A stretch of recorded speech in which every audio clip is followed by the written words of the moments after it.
Saya kira politik itu ini ya, kalau di istilah di pesantren itu makanya ada fiqhus siyasah. Fikus siasa. Jadi memang salah satu hal yang penting kan ini menyangkut hajat hidup orang banyak kan. Jadi bagian dari bersih-bersih agar kalangan orang baik, orang pesantren Tetap di luar. tetap di luar gitu. Akhirnya ini dikendalikan orang-orang dalam tanda kutip orang-orang jahat ya. Jadi jawabannya Ki Wahab itu yang luar biasa. Kamu sama adiknya, kamu bisa enak ngaji itu karena politik. Yang membuat kita tetap yakin saja gitu. Walaupun nggak perlu ada penjelasannya. Bagi kita ngikut kiai itu nggak perlu dalil. Anak-anak muda ya perlu dicarikan akses pengetahuan yang cukup untuk dia masuk ke ekosistem yang pas gitu. Begitu selesai, karena kalau di kampung kan pasti berbeda. Bukan hanya pendidikan, tapi pengalaman yang mendidik orang agar lebih sukses. Berkarakter itu beliau menjelaskannya. Ya kamu kalau di P3 harus tetap di P3 selamanya. Sampai mati pun kamu harus tetap di P3.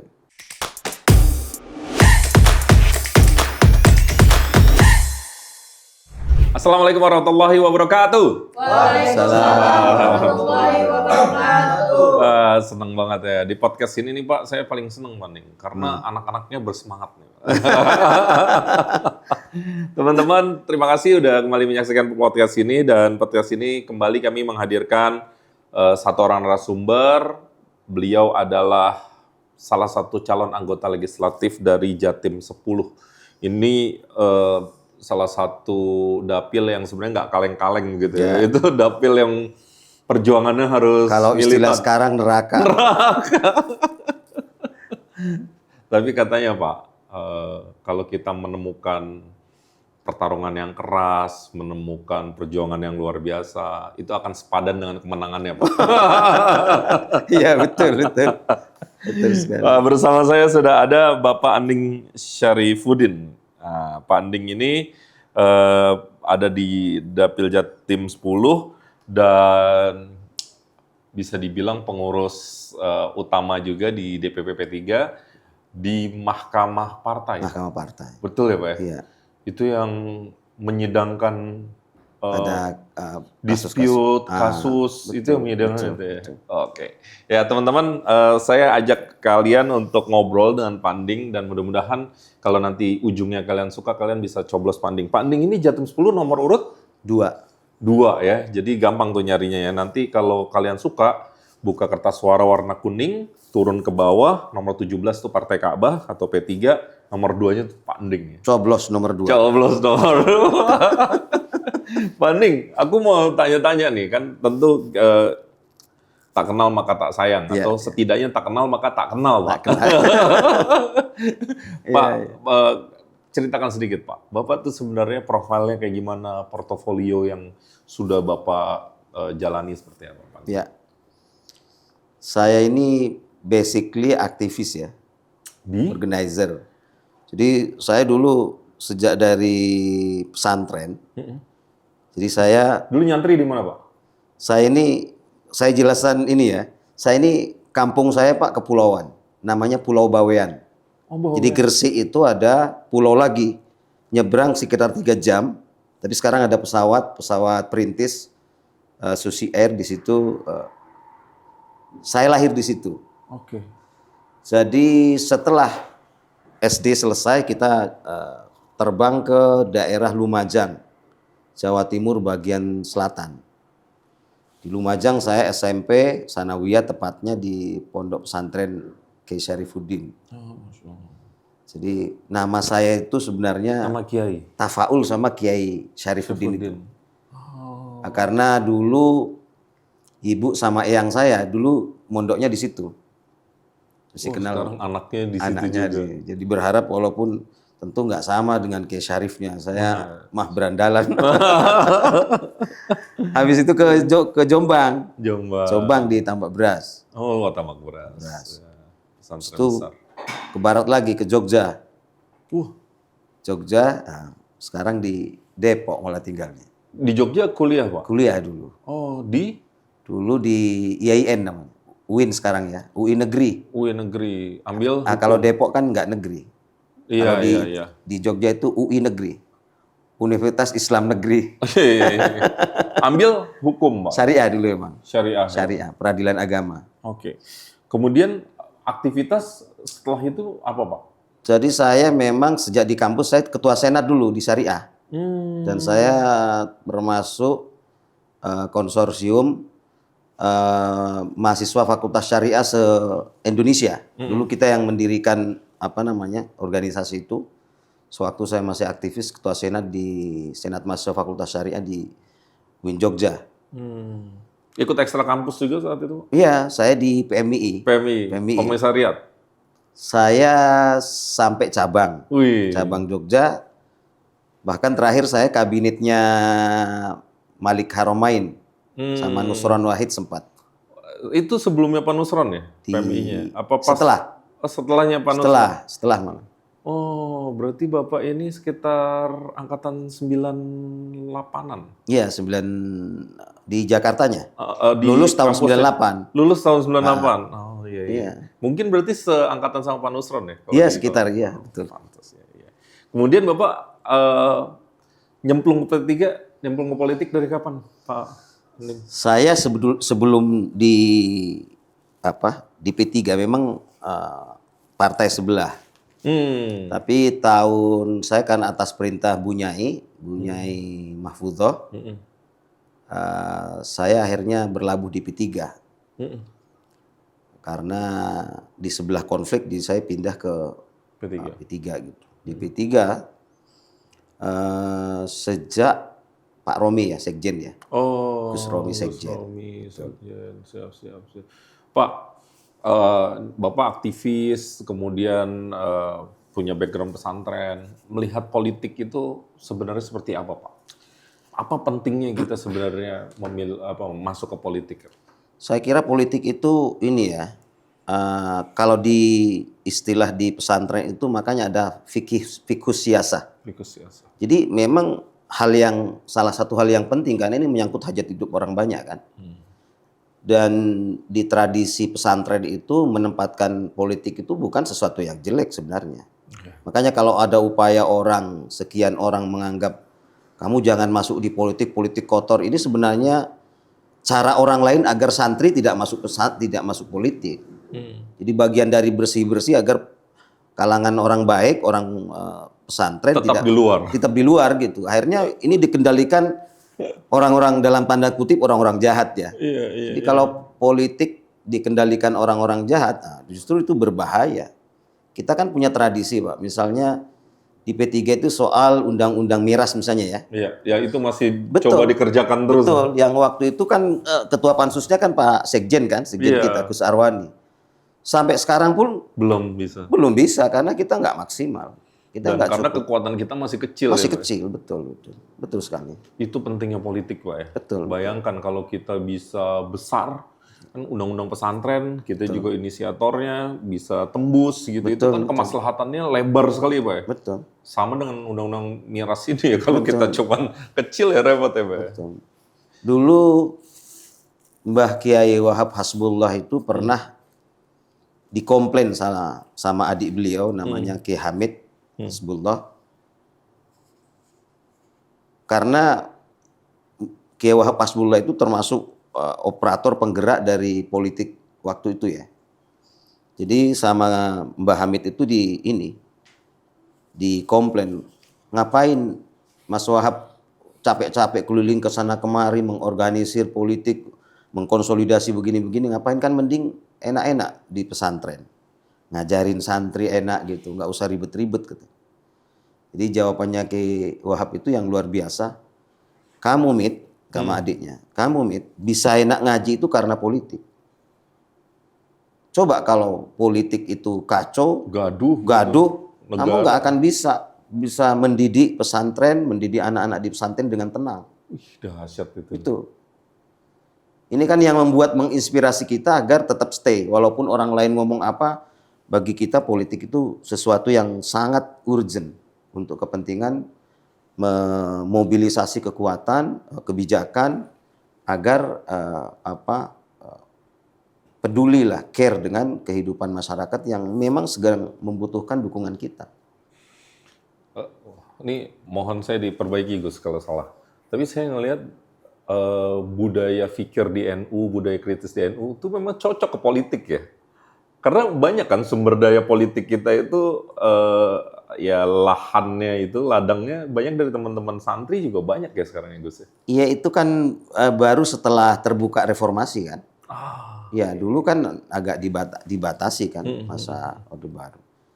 Begitu reformasi itu terbuka semua kesempatan dan kompetisi itu relatif terbuka dan akhirnya mobilitas vertikal kelompok-kelompok santri ini kan semakin terbuka juga.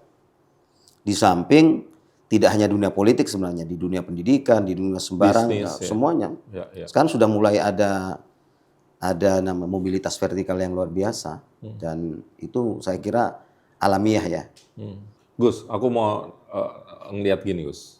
Ini kan kita tentu berharap ya politik kita punya basis nilai gitu ya. Dan menariknya P3 itu berpolitik dengan cara yang ya sebagian orang bilang idealis, sebagian bilang konservatif.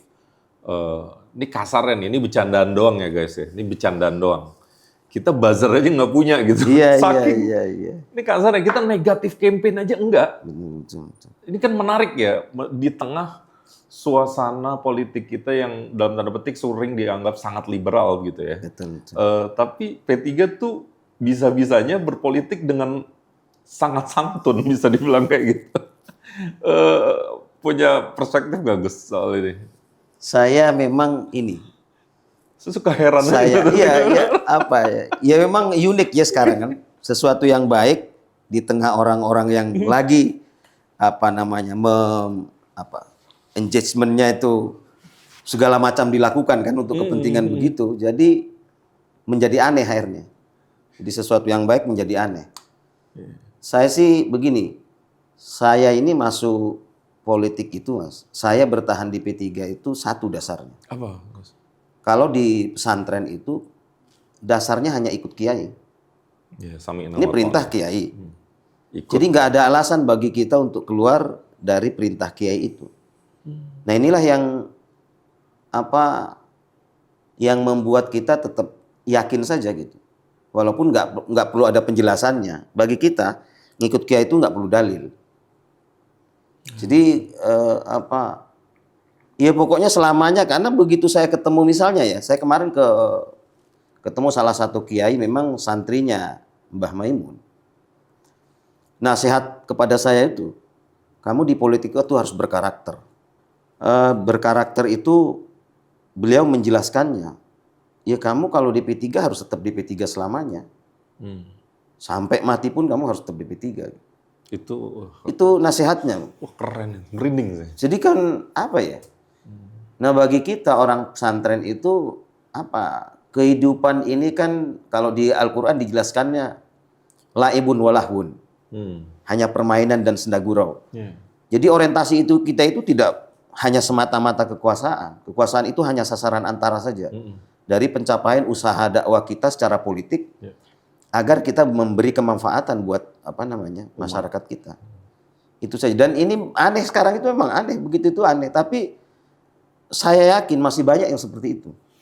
Dan di bawah itu kalau kita sowan ke pesantren-pesantren itu, ke kiai-kiai yang masih dalam tanda kutip memegang teguh ini, banyak Mas. Dan mereka semangatnya itu sebenarnya tinggal kita sentuh. Orang-orang yang begitu itu perlu kita sentuh. Karena mereka nggak butuh duit aslinya. Jadi kalau cerita ke saya itu, Mas, saya ini walaupun kerjaannya begini nih, saya ini sudah punya sekian outlet. Beliau ceritakan waktu itu pecel. Pecel gitu, saya sudah punya sekian outlet pecel, Mas. Sehari itu nggak kurang 2 juta. Saya udah cukup lah. Udah cukup lah katanya. Jadi kalau sampean ke sini ini, saya nggak butuh duitnya. Tapi per hari ini saya masih istiqomah walaupun yang konsultasi ke saya banyak partai. Saya sampai hari ini tetap P3. Baru sekitar berapa? Karena keliling dapil ini saya ketemu.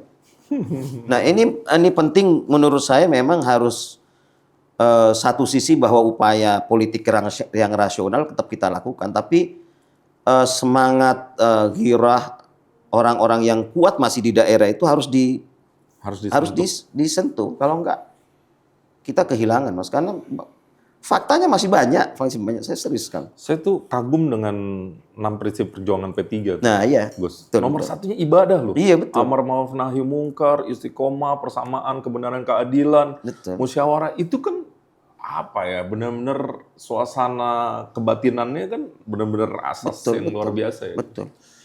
Makanya sih sebenarnya P3 kalau trennya seperti sekarang mudah-mudahan akan positif ya Gus ya. Ya, amin, amin. Mudah-mudahan dapat. Gus, sekarang ngomongin dapil sedikit Gus. Jatim 10 ini kan dibilangnya kan dapil yang berat ya. Berat. Ya dapil neraka lah, banyak orang-orang hebat di sana. Saya nggak mau ngomongin itunya dulu lah, saya mau ngomongin masyarakatnya aja. Kalau di sana itu biasanya yang ditemui keresahannya apa? Mereka maturnya apa? Minta tolongnya apa Gus? Kalau teman-teman atau masyarakat yang ada di dapil 10 yang Gus dengar. Dapil 10 itu memang karena ini daerah-daerah yang buffer zone-nya Surabaya. Oh, daerah penyangganya. Penyanggahnya itu. Karena di situ ada industrialisasi yang luar biasa karena memang dari sisi teritorinya memungkinkan. Karena ada port, karena ada pelabuhan. Dan sekarang ada daerah ekonomi khusus tuh. Oh, KEK. KEK itu di situ. KEK. JP ya. Java Integrated Industrial and Port Estate. Oke. Itu terintegrasi memang memungkinkan gitu karena nggak bisa dipungkiri dan itu nggak bisa kita tolak. Tinggal sekarang cara kita menyikapi industrialisasi itu. Jadi terkenal sebagai daerah industri. Oke. Tapi satu sisi Gresik misalnya Lamongan itu terkenal sebagai kota santri. Iya. Jadi kalau sekolah-sekolah misalnya kita lihat kalau di Jakarta itu PT IKI, IIK itu banyak orang-orang daerah situ. Oh. Ini artinya kan harus kita mencari terobosan kebijakan yang kira-kira mengakomodasi dua kepentingan itu. Dan itu nggak bisa dihindari. Cuman kalau saya Mas lebih tidak ke industri yang gede begitu. Kalau saya lebih ke investasi SDM saja. Karena ini yang menjadi catatan kita. Misalnya kalau kayak saya pulang ke kampung di Bawean, ini diskusi dengan anak-anak muda ini justru masalahnya adalah setelah mereka sekolah, selesai SD, SMP, SMA, terus mau kemana? Nah biasanya kalau orang Bawean itu kalau nggak ke Malaysia, Singapura, Australia gitu ya dulu. Atau terakhir itu karena pekerjaan nggak memungkinkan di sana sudah secara ekonomi juga jauh dengan kita kan, sudah tertutup kemungkinannya kerja kapal Mas, anak-anak muda itu. Nah sekarang kapal udah nggak memungkinkan lagi. Trennya udah nggak ke situ. Nah ini kan harus cari solusinya, nggak bisa lagi. Nah ini harus ada yang ngawal gitu, harus kasihan mereka nggak kalau nggak kita temenin. Jadi keresahannya soal pekerjaan. Soal pekerjaan. Padahal lucunya itu daerah industri juga. Daerah industri. Ada kawasan ekonomi khusus, tapi ada ketimpangan di situ. Ya.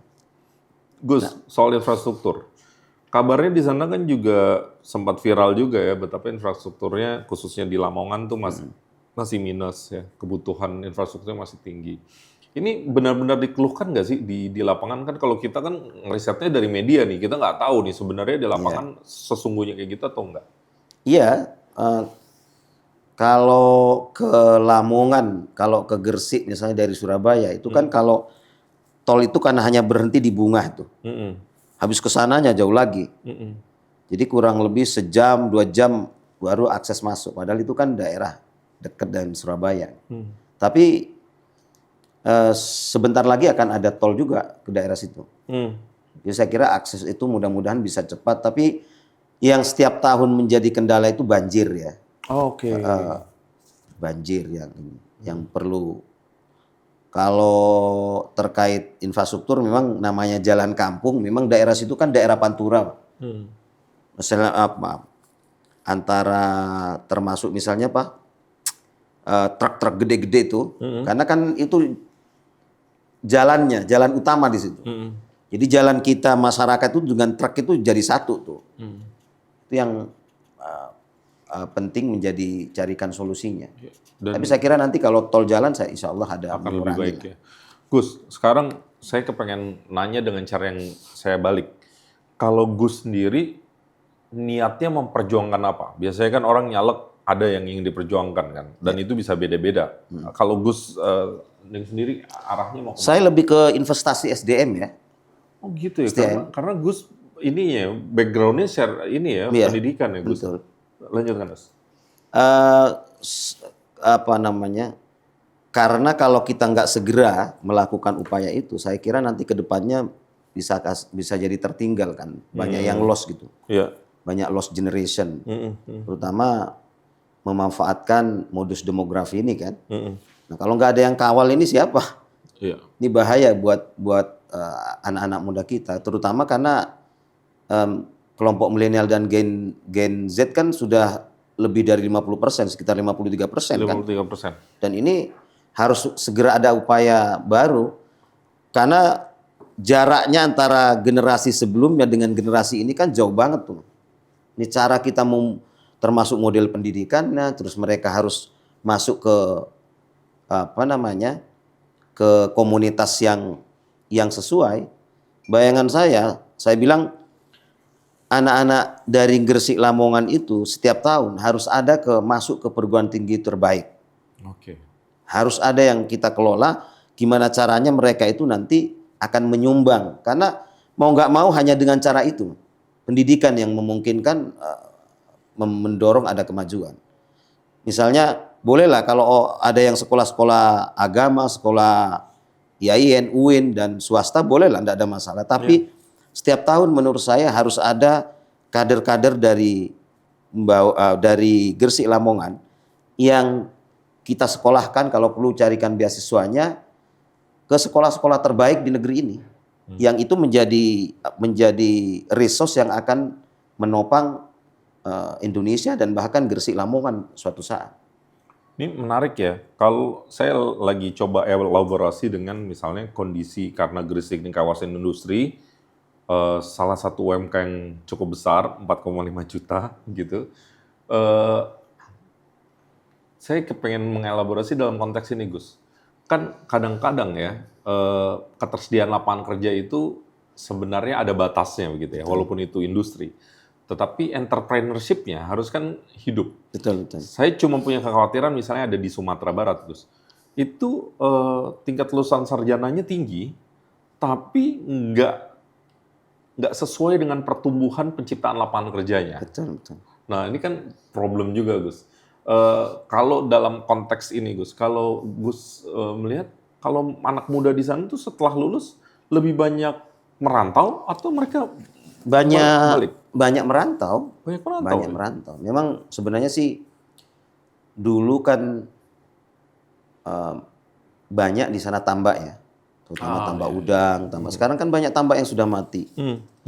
Nah tentu ini berpengaruh kepada kemampuan masyarakat juga. Dulu kan tambak udang, tambak kalau yang tambak apa namanya, ikan apa?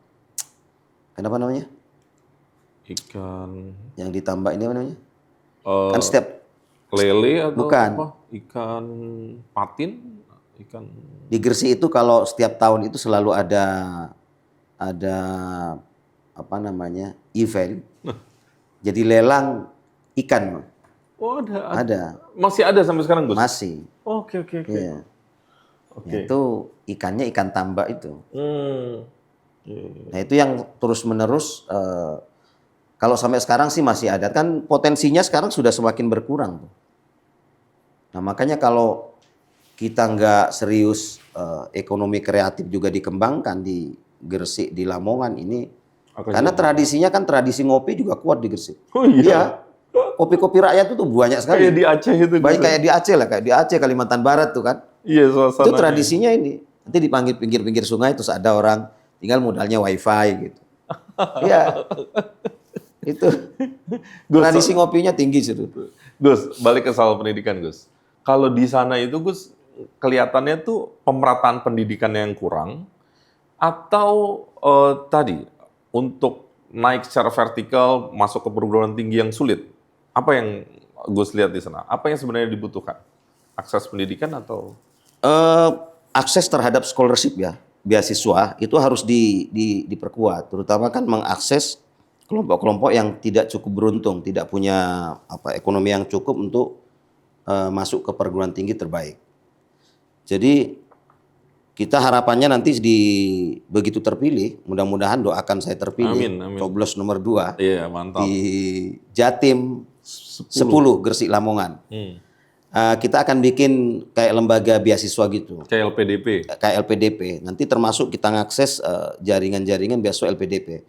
Karena kan LPDP itu termasuk paling tinggi loh Mas, sekarang paling besar ya. Ya. Bahkan di Chevening atau programnya yang dari luar negeri dari UNDP itu masih kalah dengan LPDP.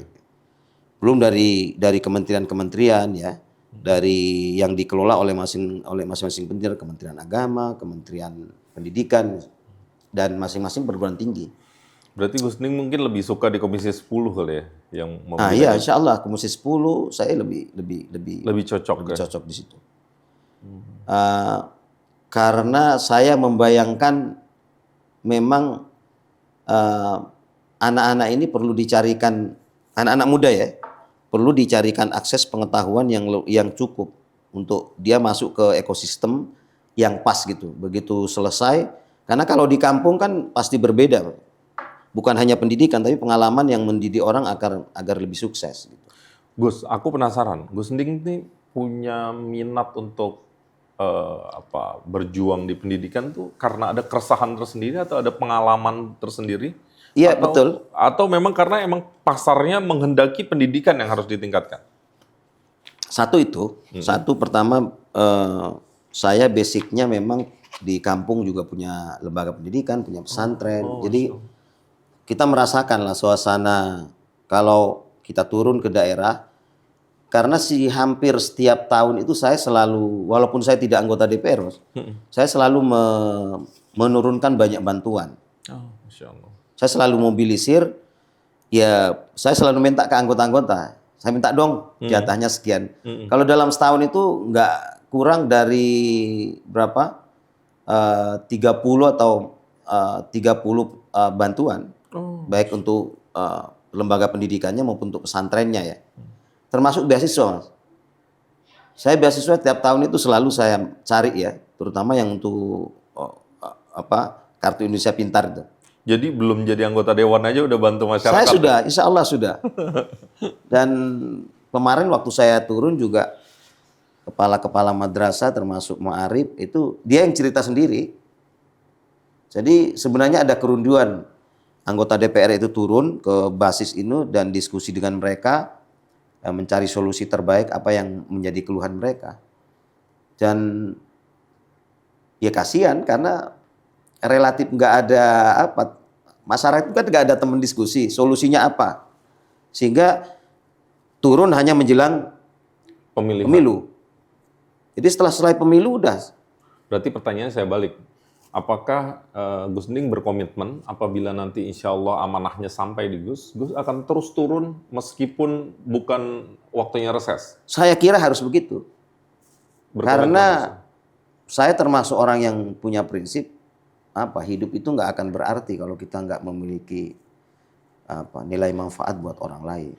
Karena ini kita di tengah ekspektasi masyarakat yang seringkali melihat anggota dewan tuh bisa menyelesaikan semua hal. Satu itu. Gitu kan? Tapi kita juga berada pada kondisi aktual, ada juga anggota dewan karena merasa tugasnya hanya legislatif, kemudian penganggaran dan pengawasan, mereka stick aja ke situ tanpa turun ke dapil. Nah ini kan harus ada titik tengahnya nih Gus. Iya betul, kan maksudnya jangan gitu-gitu amat deh gitu. Kalau soal duit semua orang butuh duit, ya, betul. Tapi yang ngajarin rakyat begitu tuh kadang-kadang bingung antara telur sama ayam itu mana yang dahuluin dulu aslinya, ya kan? Yeah. Nah sekarang kita kalau dengan masyarakat itu sebenarnya kalau kita sering turun kan banyak ada juga kejadian sejarahnya anggota DPR RI di salah satu daerah di Jawa Tengah itu, dia turun selama 2 tahun, kira-kira 2 tahun sebelum pemilu dia turun, nggak modal duit. Artinya apa? Tapi jadi akhirnya. Karena mereka merasa Tersentuh. dekat, tersentuh gitu. Coba bayangkan kalau anggota DPR melakukan hal yang seperti itu. Dan itu banyak contoh kayak gitu sebenarnya Gus. Banyak sebenarnya, cuman ini nggak muncul. Yang muncul, duit turun, bagi-bagi duit gitu. Banyak sebenarnya. Cuman, nah ini perlu kita yang Partai Persatuan Pembangunan itu perlu mengintrodusir yang sifatnya begitu. Nggak hanya semata-mata bahwa pakai duit tetap pakai duit gitu. Iya. Nggak mungkin nggak nyuruh orang kerja terus nggak dikasih diupah gitu ya. nggak dikasih pulsa, transport kan Iya. wajar saja itu. Betul. Nah, Gus, nih kita ada saran dari teman-teman konsultan politik yang meriset dapil Gus Ending. Mungkin sudah dilakukan juga, tapi anggap saja ini semacam pengingat aja. Ini teman-teman ada masukan, menurut mereka nih Gresik merupakan salah satu kawasan industri di Jawa Timur, dan karena industri, salah satu yang besar adalah teman-teman buruh. Jadi menurut teman-teman juga harus didekati, selain tentu tadi jaringan santri yang juga besar karena daerah sana daerah pesantren, tapi teman-teman buruh juga mungkin layak menjadi salah satu entitas yang diperhatikan. Kemudian memastikan program dan visi misi terkait ketenaga kerjaan juga mungkin perlu agar mereka juga merasa engage gitu ya. Kemudian jangan lupa tetap nggak ada salahnya tetap main serangan udara yang murah-murah aja. Medsos kan murah, hampir nggak ada biayanya gitu. Kemudian kalau bisa juga sebenarnya pengembangan UMKM menurut teman-teman juga bisa menjadi pasar tersendiri.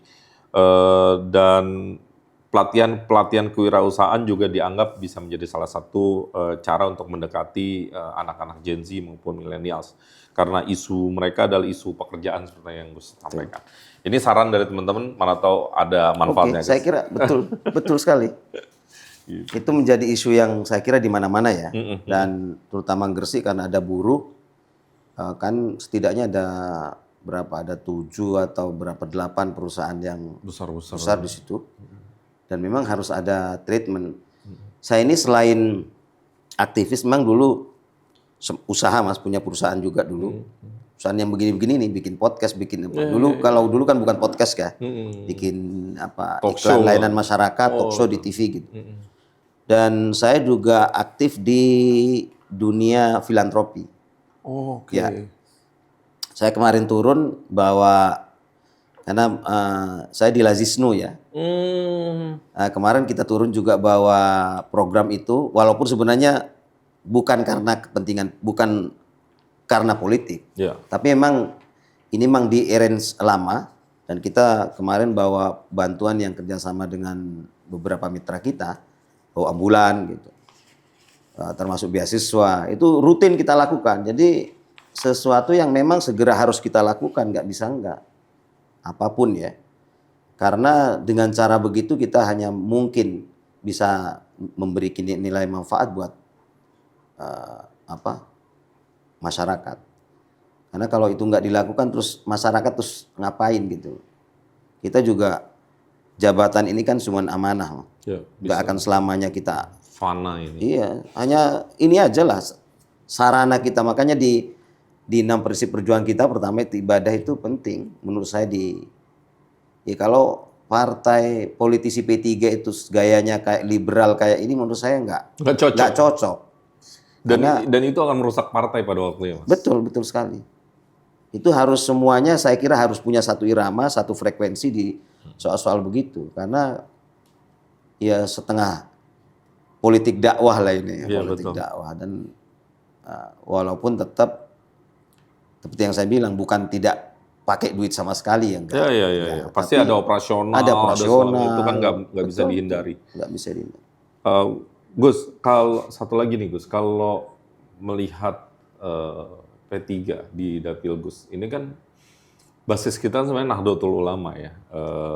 Kemudian sebagian besar pengurus kita juga banyak kan dari NU gitu ya. Sekjen kita NU dan banyak yang jajaran pengurus kan di NU ya. Nah, melihat NU sendiri dengan geliat politik yang sekarang, ini agak intermezzo aja Gus. Gus ngelihatnya gimana? Apa potensinya atau bagaimana sebenarnya relasi antara NU dan P3? Karena kan semua orang saling klaim, dan menariknya juga 2019 suara NU itu justru banyak atau besar nggak di partai-partai Islam, justru misalnya partai nasionalis seperti PDI Perjuangan juga di Jawa Timur suara NU-nya besar sekali dan tertinggi kalau nggak salah di 2019. Sedikit saya minta soal ini, berkenan nggak Gus? Boleh. Kasih ulasan sedikit. Iya. Begini ya, memang terjadi perubahan kebijakan di internal NU setelah masa Gus Dur itu. Jadi kalau boleh disebut sebenarnya P3 ini saudara tua, saudara mudanya partai sebelah, ya kan. Nah, karena P3 ini saudara tua, memang dengan modal kekuatan yang sebenarnya besar itu potensinya sebenarnya masih cukup besar. Terutama kalau melihat situasi politik hari ini, langkah P3 untuk ngambil suara di basis-basis NU itu sangat besar ya. Sebenarnya setiap tahun sih sama loh. Ya, kita lihat misalnya dari 19 anggota DPR RI itu aja, misalnya di Jawa Timur, di Jawa Tengah kan kelihatan basisnya itu. Basisnya. Hanya tinggal sekarang jangan sampai basis-basis yang selain yang hilang itu harus diambil kembali. Kayak di Jawa Timur kan daerah Pasuruan, Probolinggo, termasuk Dapil Jatim 10 ini kan karena ya mungkin kita butuh evaluasi yang agak detail ya. Masalahnya di mana? Saya yakin memang beratnya P3 ini karena effortnya harus kembali ditarik, dikonsolidasi, karena memang saya yakin Pak Ketum juga terbatas waktunya ya untuk mengkonsolidasi itu, karena beliau terlalu cepat ininya, jarak waktunya juga nggak terlalu longgar gitu, sehingga nggak perlu agak lebih detail lagi nanti. Saya yakin begini, P3 ini partai yang selalu ditolong oleh Yang Maha Kuasa. Yang penting makanya kalau niat baik kita kuat dalam dalam ikhtiar manage dan ikhtiar kita semuanya serius, karena kadang-kadang tidak semata-mata bagi kita yang orang santri, tidak semata-mata usaha zahir kita. Setuju saya. Tapi ada usaha batin yang harus kuat juga. Setuju. Karena nggak ada yang nggak mungkin dalam hidup seperti ini sebenarnya. Dan dari dulu kan beberapa kali pemilu kan kita kalau secara rasional dihitung-hitung itu kan nggak lolos. Banyak keajaiban. Dan itu udah biasa gitu. Makanya kita nggak pede, orang nanya, orang ngeledekin, ya biasalah dari dulu begitu, saya bilang, toh lolos terus. Kita kan bukan mau menang di survei. Kita mau menang beneran. Menang beneran ini. Kan banyak sekali masyarakat yang nggak terpotret di survei itu. Betul. Banyak sekali. Apalagi basis P3, banyak yang nggak terpotret. Betul. Dan saya pernah dengar Mas Awi itu merasionalkan dengan cara yang mudah dan menarik ya. Ya misalnya suara beliau 230.000. Berapa orang yang mencoblos partai? Kan hanya 9.000 gitu. Iya. Jadi kan yang selebihnya kan nggak terpotret itu ya. Karena kan survei misalnya hari ini pasti orang preferensi partai, bukan preferensi orang. Betul. Gitu. Apalagi lambang Ka'bah itu sangat familiar, gampang. Dan itu dahsyatnya itu juga perenungan batin ya dari para pendiri P3 dulunya kan. Istikharah dan seterusnya. Ini luar biasa sebenarnya partai ini. Memang nggak bisa, kadang-kadang ada sesuatu yang nggak bisa kita jelaskan. Memang agama ini kan hampir sekian persennya kan irasional sebenarnya. Tak budi dan tak kuli itu ya. Iya. Nggak semuanya bisa ada di akal. Oke, Gus, sekarang jawab cepat Gus. Gus lebih suka berbagi kekuasaan atau menjaga kekuasaan? Berbagi. Melihat masa depan atau menghargai masa lalu? Melihat masa depan. Menghadirkan harapan atau meresapi realitas? Meresapi realitas. Menciptakan suasana aman atau mendorong inovasi? Inovasi. Berfokus pada hasil atau menjaga integritas? Hasil. Berkomunikasi atau mendengarkan? Komunikasi. Memimpin dengan hati atau dengan akal? Dengan hati. Menegakkan kebenaran atau kompromi? Kebenaran. Memang itu nggak mudah Gus ya, cuman jadi agak mikir dikit kebenaran. Memang kadang harus butuh kompromi. Iya. Kadang-kadang kebenaran itu ini normatif ya. Kompromi itu butuh karena situasinya misalnya gini, kalau saya nggak makan mati. Mati. Padahal itu bangkai misalnya. Iya. Terpaksa harus saya makan, dibolehkan dari secara hukum kan dibolehkan tuh. Iya. Harus berkompromi kalau nggak mati kita. Iya. Karena survival itu kan Penting. butuh, iya penting. Iya. Gus, ini segmen paling terakhir. Kami dedikasikan ini untuk anak-anak muda, namanya Hai Anak Muda. Kami berharap memang calon anggota legislatif itu semacam one on one sama anak muda. Kita ingin sekali anak muda kita memilih calon anggota legislatifnya dengan rasional. Kenapa? Karena tampak ke belakang itu orang memilih kan cantik nggak cantik, ganteng nggak ganteng, misalnya lucu nggak lucu gitu. Kita sebenarnya berusaha naik kelas lah gitu ya. Kita pengennya relevan nggak relevan atau rasional nggak rasional. Kita ingin makanya Gus nih, Hai Anak Muda, boleh menghimbau, boleh mengajak boleh karena ini kan kampanye gitu ya.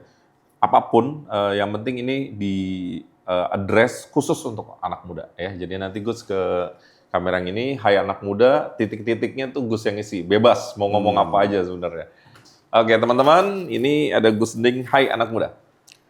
Hai anak muda, Anda hidup itu tidak hanya butuh enak, tapi juga butuh kedamaian, butuh kehidupan yang membuat Anda hidup dengan damai dan bahagia. Jadi jangan kalkulasi hidupmu dengan kalkulator, tapi kalkulasi hidupmu dengan rasa dan hati yang dalam.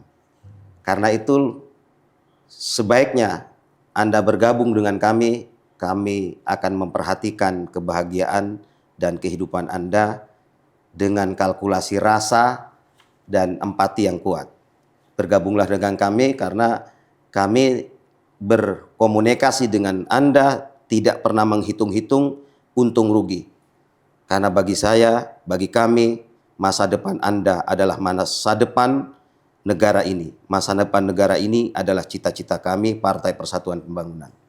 Bergabunglah dengan kami karena kami akan memperhatikan kehidupan dan kebahagiaan Anda bukan hanya di dunia, tapi nanti juga di akhirat. Amin.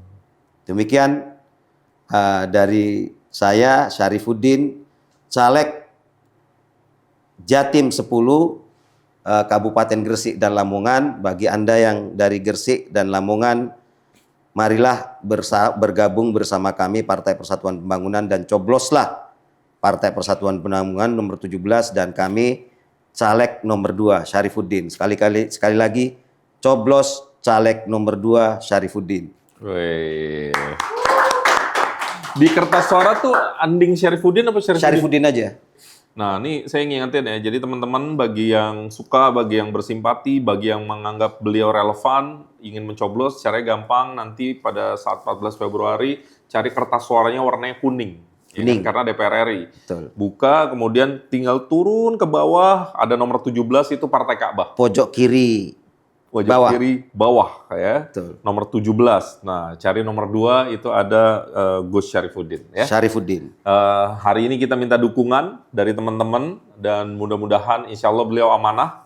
Kami doakan yang terbaik Gus Amin. dalam perjuangan 19 hari ke depan. Ini benar-benar kalau lomba maraton ini udah etape terakhir gitu. Kita harus bersemangat dan kita yakini tentu takdir Allah pada dasarnya sudah ada di Lauhul Mahfuz. Nanti kita jemput saja begitu ya. Betul. Kita ikhtiarkan dengan ikhtiar terbaik. Saya bagian dari yang mendoakan Gus Syarifuddin bisa mendapatkan yang terbaik. Amin. Perjalanannya lancar. Amin. Tidak ada masalah yang berarti dan mudah-mudahan apabila amanah itu sampai di pundak bisa dijalankan dengan baik. Amin. Masyarakat sangat menantikan hadirnya anggota dewan yang amanah yang bisa membersamai dalam beragam masalah. Terima kasih teman-teman sudah menyaksikan. Jangan lupa like, share, dan subscribe. Dan sekali lagi ya, kalau teman-teman suka, jangan lupa pilih Gus Syarifuddin di Jatim 10 nomor urut 2. Saya Imam Priyono pamit. Sampai jumpa. Assalamualaikum warahmatullahi wabarakatuh. Waalaikumsalam warahmatullahi wabarakatuh. Masya Allah.